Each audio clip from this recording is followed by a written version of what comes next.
तो हम लोग एसएससी का एग्जामिनेशन कहां से क्वेश्चन आता है उसको हम लोग देखना है, और वो कौन सा चैप्टर होगा, वो होगा टाइम एंड टेंस। तो टाइम एंड टेंस में हम लोग लास्ट लेक्चर में कुछ देखे थे प्रश्नों को, जहां से क्वेश्चन अक्सर परीक्षाओं में पूछे जाते हैं, खास करके एसएससी एग्जामिनेशन में। अब देखिए कि हम लोग क्वेश्चन देखते हैं।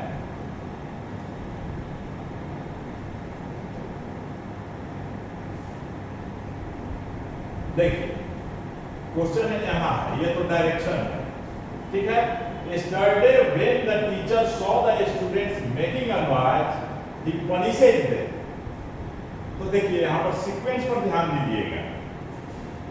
Yesterday when the teacher saw the students, एक वर्ब तो यहाँ है, making a noise, he punishes them, यहाँ पर सिंपल प्रेजेंट टेंस, और सब लगा हुआ है yesterday। yesterday किसको बताता है? पास्ट टाइम को डिनोट करता है। तो जिस वाक्य में, इस चीज को ध्यान रखिएगा कि पास्ट टाइम बतलाने वाले जो एडवर्ब हैं, जैसे yesterday, ago, जैसे कि मान लीजिए लिखते हैं कि 2 months ago, an hour ago, an hour ago, या लास्ट शब्द आ जाए जो बीता हुआ है, जैसे लास्ट नाइट, लास्ट मंथ,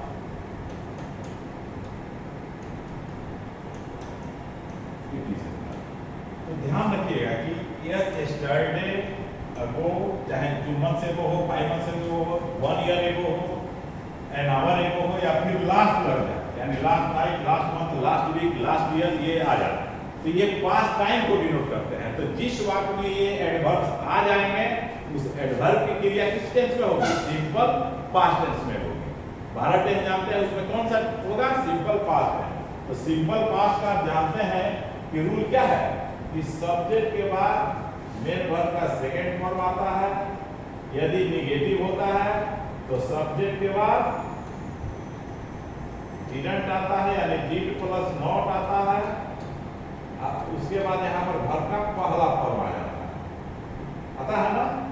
तो इस चीज को आप लोग ध्यान रखेंगे, और स्थिति को बताना होगा तो सब्जेक्ट के बाद वाज वर्ब प्लस कंप्लीमेंट आता है। तो उसको हम लोग time and tense foundation batch में पढ़ेंगे, उस समय समझेंगे। यहाँ देखिए एग्जामिनेशन आप लोग का है, तो जहां से क्वेश्चन पूछा जाएगा उसी चीज को हम यहाँ डिस्कस कर रहे हैं। तो जो भी पॉइंट्स आपको डिस्कस कर रहे हैं, एक एक करके सारा चीज का मंथन करते चले जाइएगा। तो देखिए, तो यहाँ पर क्या देख रहे हैं कि यहाँ तो पास्ट है V2, लेकिन यहाँ पर क्या है? V5 है, यानी कि सिंपल प्रेजेंट टेंस है। तो yesterday तो इसी भी क्लॉज में है, कल की बात हो रही है। यहाँ पर पनिशेड नहीं होकर के क्या होना चाहिए? पनिश्ड होना चाहिए, तब जाके वाक्य सही होगा। क्या होना चाहिए? पनिश्ड। ठीक है, कोई दिक्कत? उम्मीद करते हैं कि आप लोग इस चीज को समझ गए होंगे। तो ध्यान रखिएगा कि ये जो एडवर्ब है, ये एडवर्ब जिस सेंटेंस में आ जाएगा, उस सेंटेंस का टेंस कौन सा होगा? Simple past tense. और सिंपल पास्ट टेंस का स्ट्रक्चर क्या होगा? तो ये चीज यहाँ पर बता दिया गया है, ठीक है। तो जितने भी रूल्स बताया जा रहा है, सबका मंथन करते चले जाइए, और इससे दूसरे जगह से क्वेश्चन आपको नहीं आएगा, ये याद रखिएगा, ठीक है। ये मैं नहीं, मेरा जो है कि 30+ इयर्स का एक्सपीरियंस बोल रहा है, ठीक है। Have a nice day.